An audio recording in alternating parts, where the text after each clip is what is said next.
见过驴拉磨，这国宝拉磨咱还是头一回见。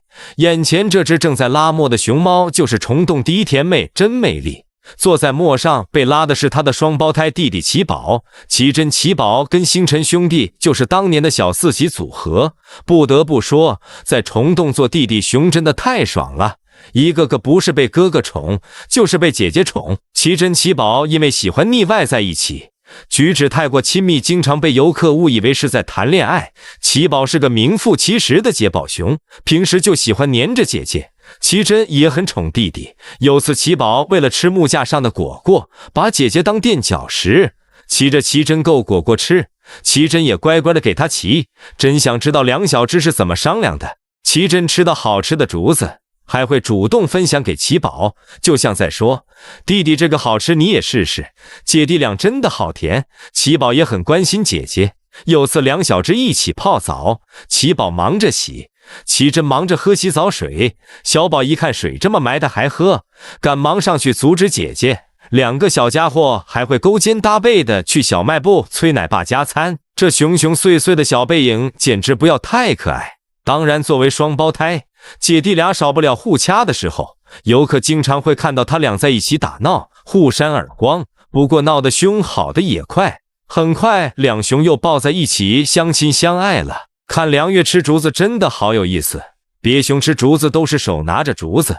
左一下右一下，手动头不动，而梁老六是头动手不动，主打一个思想用力，每咬一下都特别认真，看着是又累又好笑。吃个竹子都快把自己摇晕了，也不知道谁教他的。话说梁月到底是怎么做到的？坐着小萝莉，站着鲁智深，看他坐家门口吃胡萝卜，小小一坨奶乎乎的，配上那标志的米奇朵朵，这跟熊贩子梁可云有什么关系？说他有1.9米，真的想象不到。可梁月一站起来，妈呀，这孩子怎么能如此魁梧，走起路来笔直又大步。不知道的还以为是道上的大哥出来收小弟了。之前去基地没能成功揣载回来，是不是就因为这身材太雄壮了，煞到男熊们了？再加上那强大的后肢力量，上蹿下跳的，男熊们都跟不上他的步伐，就只能踹堆草回来，找奶成要小熊丰容了。别看梁月熊高马大的，人家可不是什么大老粗，撒起娇来那叫一个大家碧玉。之前天下第一好还没分开时，他歪个脖子靠在于贝的小溜肩上，嘤嘤嘤缠着大侄女要竹子，于贝拿他没办法，就只能把竹子分给他。两熊虽然一个是大号，另一个是加大号，看上去像梁月母猫带崽，其实是于贝宠着他。果然是撒娇女熊最好命啊！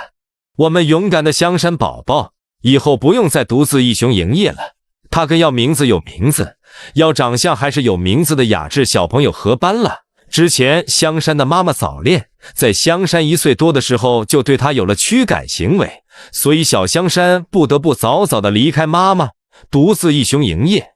虽然不能待在妈妈身边，但他又疼爱他的奶爸奶妈。小香山吃果果都是2位饲养员，你一口我一口的喂进嘴里的，这片还没吃完，下一片已经等在嘴边了。而现在香山有了新的小伙伴，就是雅丽家的朱老四，越来越雅致的雅致小朋友。雅致本来是要跟妈妈一起搬家的，结果雅丽也忙着去谈恋爱，对雅致有了驱赶行为，雅丽就搬回了月亮厂房。雅致就跟香山一起搬进了4号别墅，成了美兰大姐的邻居。从此小香猪组合正式出道。两小只合班展出的第一天，雅致稍显拘谨，独自坐在树杈上。小香山可能是跟奶爸一起来的缘故，胆子大得很，一上去就咬着雅致的脖子，要雅致跟他一起玩。雅致也架不住香山的热情，只能乖乖的下来。咱们朱老四只是长得凶而已，其实是个害羞慢热的战五渣。不过香山也没好到哪去，两熊都在幼儿园被别熊各种揉，适应了几天，两小只也慢慢熟络了起来，成为了好熊友。两熊相伴打野，一起坐小山坡上霍小树枝，一起打闹，真好啊！两只经历相似的小熊成了陪伴彼此的好朋友。中心真是放大招了，为了向某粉证明福宝的院子不差，也为了安抚大家看不见小福躁动的心，把乔乔都斩出了，就住在福宝原来的院子里。乔乔是谁？他可是忠心的宝贝疙瘩，业外引种大功臣，之前8抬大轿抬回来的功勋妈妈，乔家的掌门熊，乔太后。有了太后镇场，看谁还敢造次，说福宝的外场住不了熊，没有大树只有晾衣杆，没有木架只有水泥地，睡觉会落枕。这次乔乔展出，可以看得出来他对新院子的环境非常满意，一出来就玩得不亦乐乎，各种检查设备，挨家的要看看这院子怎么就住不了熊了。之前刘奶妈还吐槽过乔乔不爱动，看着爬高上地的架势，那是真喜欢啊！不愧是可以野外圈养2种环境来回切换的乔太后，适应能力太强了，到哪都不惧，就没有她拿不下的场子。不过大家且看且珍惜，说不定哪天乔乔又跑去野外孕育生命了，忠心可宝贝了。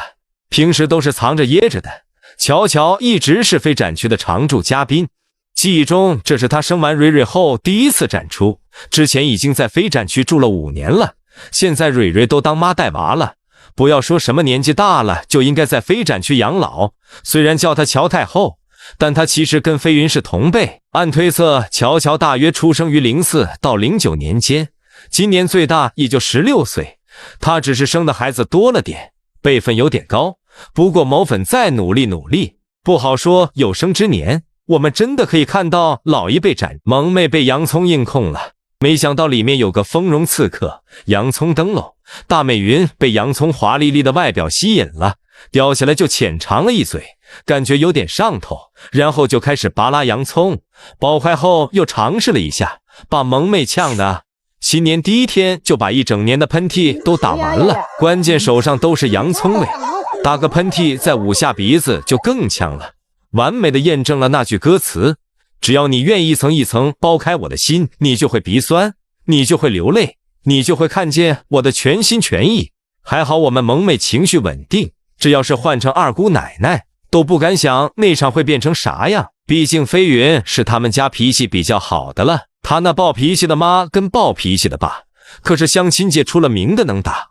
也不知道菲菲跟卢卢这2个朝天椒是怎么生出飞云这个小天椒的。飞云一看就是公主熊，看见他只想亲亲抱抱套麻袋，完全想不起来他打熊疼，只是想想还挺恐怖的。因为这张脸，飞云都14岁了，还没听过人类正常的声音，一看到他那张脸，完全控制不住，秒变夹子，不像宽姐，一看就是那种大姐熊，越看越想跟她混。就算被她的美貌征服了，不小心变成了夹子，也会变成东北夹子。